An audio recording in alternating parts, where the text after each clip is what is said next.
You ever wake up, stumble out to grab your morning coffee, and find that the driveway your granddaddy built, the very road you've driven since you were a kid, has been Thanos snapped out of existence? Like, utterly erased and replaced with a slick, black, taxpayer-funded jogging path, right through the heart of your property? Yeah, that's how my Tuesday started. And let me tell you, the smell of hot tar at 6 a.m. when you're staring at a freshly paved wound across your soul is a smell you don't forget. It's the smell of bureaucratic betrayal. My name is Ethan Vance, and I live on the old Willow Creek Ranch, 5 acres of dirt and dreams that my grandfather, Pops Vance, bought and worked back in '87. It was a dirt track, always beautiful, dusty, and perfectly ours. But that morning, it was gone. In its place, this smooth black ribbon, and standing over it like some kind of construction general, was Clarissa Jenkins, the self-proclaimed queen of the Lakeside Estates HOA, clipboard in hand, beaming like she'd just won the gold medal in neighborhood oppression. She saw me through the kitchen window and actually waved, a huge, practiced, condescending smile that told me everything I needed to know. She thought she'd won. She thought I was just some quiet remote engineer who'd roll over and pay the fees. But what Clarissa didn't understand was that you don't just pave over 40 years of family history and expect a Vance man to back down. You just give him a reason to fire up the old iron. I threw on my Pop's faded blue '70s Ford cap and walked out, trying to keep the West Texas rage level. Clarissa, I started, voice tight. What in the ever-loving world is going on here? She adjusted her sensible tortoiseshell glasses, which sat right on the tip of her nose, making her look like a judge in a bad comedy, and consulted the pink clipboard like it was the Constitution. Mr. Vance, according to Resolution 2023-A of the Estates Association and the new Community Survey Map, she tapped the document with a gleaming aluminum pointer. Your ranch falls under the revised jurisdiction, and this improvement is mandatory. It's part of the Wellness Initiative. Wellness Initiative. They literally took my access road and called it Wellness. The workers just kept rolling the last section of asphalt, acting like this was the most normal thing in rural Texas. I could feel Pops spinning in his grave. I never agreed to your jurisdiction, Clarissa. This is private property. You can't just rewrite my boundaries and pave my road. She sighed, the kind of dramatic sigh that only people who confuse petty authority with genuine power can master. The boundaries have been updated, Mr. Vance. You'll be receiving a bill for the $5,100 infrastructure improvement, and your new monthly assessment will be $750 for path maintenance. Then came the real gut punch. And I'm afraid farm equipment is no longer permitted on the community thoroughfare. You'll need to find an alternative access point to your garage. My stomach dropped because my pickup was parked inside the garage, and this new thoroughfare was the only way in or out. They hadn't just paved my road. They'd effectively jailed my vehicle and demanded a ransom. The audacity was breathtaking. Then she pulled out a bright yellow citation pad. Speaking of vehicles, I'm issuing you a $500 citation for improper vehicle storage on community property. Move the truck, Mr. Vance. Immediately, I stood there, just breathing the fresh-cut tar and the morning air, and I looked at that little no tractors sign they'd posted right next to my gate. I touched the brim of Pop's cap, and I felt that familiar, comforting weight of Vance's family stubbornness settle in my bones. I looked Clarissa right in the eye, and I said, quietly, "Lady, you just made the biggest, most expensive mistake of your very small life." She just laughed, a little, high-pitched giggle of imagined victory, and walked off, telling me to submit any complaints in writing to the HOA board. That night, I sat in the garage, staring at the 3 pieces of vintage American steel that had been in the family longer than I had. These weren't just farm equipment. They were relics, history, and muscle. There was the Judge, a massive 1958 Alice Chalmers D17, the heavy lifter. Then Old Glory, a 1965 Massey Ferguson 135, runs like a Swiss watch and smells like diesel purity. And finally, the Thunder, my favorite, a 1972 International Harvester 1066, loud enough to wake the dead and tough enough to pull a house off its foundation. Pops had restored them all with his own hands. Now, some clipboard tyrant wanted to tell me I couldn't drive them. I knew immediately what I had to do. Pops always said, when they try to fence you in, you just buy a bigger bull. The asphalt was supposed to be a thoroughfare, a path. Well, A path is just a parking lot waiting for the right kind of residents. The next morning, I was on the phone with my old college roommate, now the sharpest property lawyer in 3 counties, Barry the Hammer Hansen. I laid out the whole absurd story. "Ethan, this stinks of fraud," Barry said, his voice instantly energized. "HOA jurisdiction doesn't work by just drawing a new line on a napkin. Send me your original deed and survey maps. But I'm telling you now, this woman is acting way outside her authority." That afternoon, I got an even bigger piece of the puzzle from my neighbor, Silas. Silas has been here since before the cows came home, a true community historian. He shuffled over with a dusty folder. "Son," he said, adjusting his cap, "that Clarissa character has been sniffing around this rural corner for months, targeting folks she thinks are soft. Your land was never, ever, part of the Lakeside Estates HOA. This map she's waving? It's pure fantasy. She tried the same stunt with poor Mrs. Albright last year until Mrs. Albright's son, a retired sheriff, made a very polite, very firm visit. Silas's research confirmed my suspicions. Clarissa Jenkins wasn't even a homeowner in the estates. She'd lost her own McMansion to foreclosure 3 years ago and was renting a tired little double-wide in the adjacent, legitimate HOA subdivision, trying to climb back into power by bullying people with actual assets. She's jealous, Ethan, Silas explained, tapping the folder. That ranch is everything she lost. Taking it piece by piece makes her feel powerful again. The motivation was clear, not governance, but envy wrapped in a cheap blazer. The escalation was immediate. Thursday morning, I woke up to the judge roaring to life. I spent the entire day servicing all 3 tractors, fresh oil, checking the hydraulics, making sure every engine purred with perfect, magnificent diesel thunder. I was going on the offensive, and the maintenance was my therapy. Every time I turned a wrench, I was thinking about Clarissa's smug little smile. I started the thunder up and let it idle for 10 glorious minutes, the sound shaking the old barn walls. I glanced across the field, and sure enough, there was Clarissa, standing on her trailer porch with a pair of cheap binoculars, peering at my garage like a neighborhood spy. Good. Let her wonder. The psychological warfare had begun. Friday, Barry called back. "Ethan, it's official. 0. Legal authority. Her claims are fabricated, and the real Lakeside Estates HOA down the road has no claim on your land. She's committing harassment, and if she collects those fees, it's outright fraud. You have every right to remove that asphalt." That night, I didn't sleep much. I sat on the porch, staring at that black scar across my property.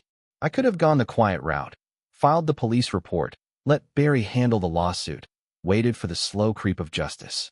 But that wasn't the Vance way. That's when I picked up Pop's cap, hanging on the hook by the door. I remembered what he taught me, standing right here. You don't inherit land, boy. You inherit the fight to keep it. The next morning, Saturday, at 6 a.m. sharp, the judge bellowed its commitment to the fight. It wasn't a starting sound. It was a battle cry that echoed across the quiet countryside. I climbed into the cab, feeling the familiar, worn leather seat under me, the weight of the old steel. I had 2 goals: reclaim my land and make an unforgettable statement. First, the judge rolled out, deliberate and powerful, its massive tires crunching satisfyingly onto the smooth, illegal asphalt. I positioned it perfectly, right in the center, perpendicular to the path, blocking it completely from one boundary line to the other. Next, Old Glory hummed out, taking position alongside the Alice Chalmers. The green and yellow paint, a symbol of agricultural reliability, was gleaming in the morning sun, standing sentry with its heavier cousin. The sight of the 2 machines, side by side, was already drawing neighbors out onto their porches, coffee cups in hand, watching the glorious spectacle. They knew what was happening. They were ready for the show. Finally, the thunder. I cranked up the old International, and it responded with a bass-heavy, throaty roar that felt less like an engine and more like a warning shot. I drove it out, positioning it to complete the blockade, the 3 titans of American farm engineering forming a perfect, magnificent, impassable wall across Clarissa's pathetic jogging path. I climbed down and retrieved the sign I'd hand-painted the night before. I mounted it on a fence post right next to her no tractors sign. It read, in bold, unapologetic letters, Willow Creek Ranch. Tractor parking. Permanent residence. The irony was beautiful. She wanted to regulate my driveway? Fine. She got a permanent, immovable display of what she was trying to ban. By 7:30, we had an audience. Kids were pointing and laughing. Neighbors were taking pictures. And the morning joggers? They discovered their route had been permanently altered by 15 tons of defiance. "Way to go, Ethan," yelled Mr. Henderson, who'd been fighting his own battles with bureaucratic nonsense for years. Then, the inevitable. Clarissa Jenkins pulled up in her dented Civic Authority mobile, slamming the door like she was trying to issue it a citation. Her face was red, her clipboard clutched like a mace. "Mr. Vance," she shrieked, loud enough to scare the local wildlife. "You cannot block community property with these farm machines." The way she said farm machines made it sound like I'd parked 3 diseased cows in her living room. I was leaning against the judge's massive rear tire, sipping my coffee, wearing Pop's cap. "Good morning, Clarissa," I replied, entirely too cheerful. "Just exercising my property rights on my private land, according to the original 1987 survey that my attorney, Barry Hansen, has confirmed. Meet the judge, Old Glory, and the Thunder. They'll be permanent, fully compliant residents of this parking area from now on." Her jaw worked, opening and closing like a fish out of water. Her entire house of cards, her fake authority, her stolen map, her $750 monthly fee dream, was collapsing in front of a live, highly amused audience. But Clarissa, bless her heart, had one more desperate card to play. Monday morning, 6 a.m. I was jarred awake by the sound of sirens and heavy-duty boots on my porch. 3 county sheriff's deputies and a detective. "Mr. Vance, we have a search warrant based on reports of suspicious drug activity at this address." My blood went cold. She'd done it. The lowest, dirtiest move possible, a false police report, claiming she'd witnessed traffic and drug activity at the ranch.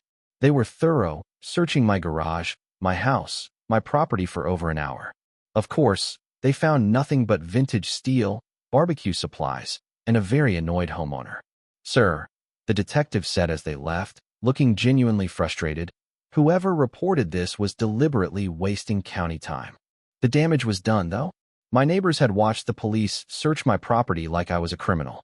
Clarissa had crossed the line from petty harassment into outright criminal territory. She just handed me the ammunition for the counterattack of the century. I decided it was time to turn a local dispute into a community event. I called everyone I knew. The Willow Creek Ranch was hosting a huge tractor appreciation barbecue that Saturday, and everyone was invited to see the equipment and hear the real story. I hired a local food truck, ordered enough brisket to feed a small army, and prepared to turn her vendetta into the best community party we'd had in years. Saturday dawned perfect. By 11 a.m., the ranch was buzzing. The 3 tractors were freshly washed and polished, shining like trophies. Kids were climbing on them. Parents were snapping pictures. The local news crew from Channel 12, led by a sharp reporter named Mia Rodriguez, showed up, having caught wind of the David versus Goliath story. And then, she made her dramatic, final entrance. Clarissa Jenkins, charging onto my property with a fresh stack of fake legal papers and 2 extremely uncomfortable-looking men in cheap, ill-fitting suits she claimed were HOA enforcement. "This is an illegal gathering on community property," she shrieked at the crowd of nearly 100 people. "Everyone needs to disperse immediately or face trespassing charges." The crowd turned, not with fear, but with a collective eye roll. It was like watching someone try to stop a tidal wave with a slotted spoon. Mia Rodriguez, the Channel 12 reporter, immediately shoved her microphone in Clarissa's face. "Ma'am, can you please explain your legal authority to shut down this private event?" Clarissa's response was a masterclass in self-destruction. "The HOA has full enforcement powers. He is violating ordinances." The reporter pressed for documents, and Clarissa started to visibly unravel. Her voice climbed higher, her face was bright red, and her claims became more hysterical. That was my cue. Silas stepped forward with his manila folder. "Miss Jenkins," he boomed, loud enough for the camera mic to catch every word. "I've lived here for 40 years. This ranch was never part of your HOA, and I have the original county deeds right here to prove that everything you've said is a lie." Then, the final, perfect moment. Barry the Hammer Hansen arrived, briefcase in hand, looking every bit the sharp, expensive attorney he was. "Ladies and gentlemen, I am Mr. Vance's attorney." Ms. Jenkins has been operating under completely fabricated authority. County records confirm these boundaries. What we have here is a textbook case of criminal harassment by an individual with no legal standing whatsoever. Clarissa lost it. She began screaming about conspiracies and cover-ups, waving her clipboard wildly. Then, in a final, insane act of desperation, she ran straight towards the judge, climbed onto the massive hood, and began jumping up and down, trying to damage the tractor while shrieking about property rights. Silas immediately pulled out his phone and recorded the entire, spectacular meltdown for posterity.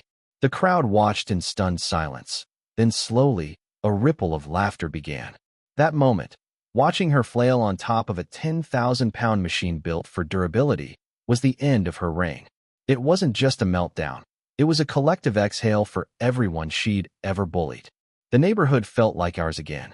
The TV news crew, of course, captured every second. By the time Clarissa finally exhausted herself and stumbled back to her dented Civic, the war was over. She was the perfect villain in a viral story. The following Tuesday brought the sweet taste of vindication. County officials, fed up with her antics, arrived to investigate the false police report and her fraudulent claims. Detective Morrison confirmed the charges, filing false police reports, harassment, and fraud. Clarissa's reign of terror officially ended with her being escorted away, facing real jail time and real fines. Then came demolition day. Wednesday, the whole neighborhood showed up to help remove the offending asphalt. It wasn't work, it was a party. We blasted Johnny Cash and used the judge's hydraulic loader to rip up chunks of blacktop. The sound of that concrete cracking beneath the tractor tires felt like freedom, one slab at a time. During the cleanup, Silas's old survey maps showed the property line extended 10 feet further than I thought, meaning Clarissa and her paving crew had actually been trespassing on my land while accusing me of violating community property. Barry immediately filed a bill to the legitimate HOA for unauthorized use and rent money. The irony was simply perfect. Within a month, Clarissa was evicted for non-payment of rent. Her mother refused to post bail after she violated the restraining order I'd obtained, and she was last seen living out of her Honda Civic, facing criminal charges. The woman who wanted to control my property now had none of her own. The rest is history. That story, the tractor blockade, went viral. I started charging $10 per person for tours on weekends, telling the story of the old iron and what it means to fight for your land. The vintage tractor restoration hobby turned into a thriving business, booked out for the next 2 years. I hired 2 local mechanics, supporting local families. The Hayes Ranch, which Clarissa tried to destroy, became a legitimate, profitable tourist destination, a symbol of individual rights. I even met my wife, Sarah, a small-town vet who saw the story on the news and came to the ranch, falling instantly in love with the values and the machines. We got married right here, with the judge, Old Glory, and the thunder providing the backdrop for our vows. Pops always said, some things are worth fighting for. He was right. That dirt road, which Clarissa tried to steal and pave over, is now the foundation of my family's future, connecting the past to everything ahead. Every morning, when I put on his cap and hear the roar of that vintage steel, I'm reminded that you should never, ever let anyone pave over your dreams, no matter how official their clipboard looks. So here's the question I have for you. What's the line? When does an HOA, or any bureaucrat, cross the line from legitimate governance to outright tyranny? Was I right to use the tractors as a blockade, or should I have just filed the quiet police report and waited for the slow hand of justice? Tell me your opinion. Was my response too much, or was it the only language a bully like Clarissa could understand? And most importantly, share your own HOA horror story down in the comments, because together, we can make sure that what happened to Clarissa Jenkins becomes the standard response to anyone who tries to abuse authority they don't actually have.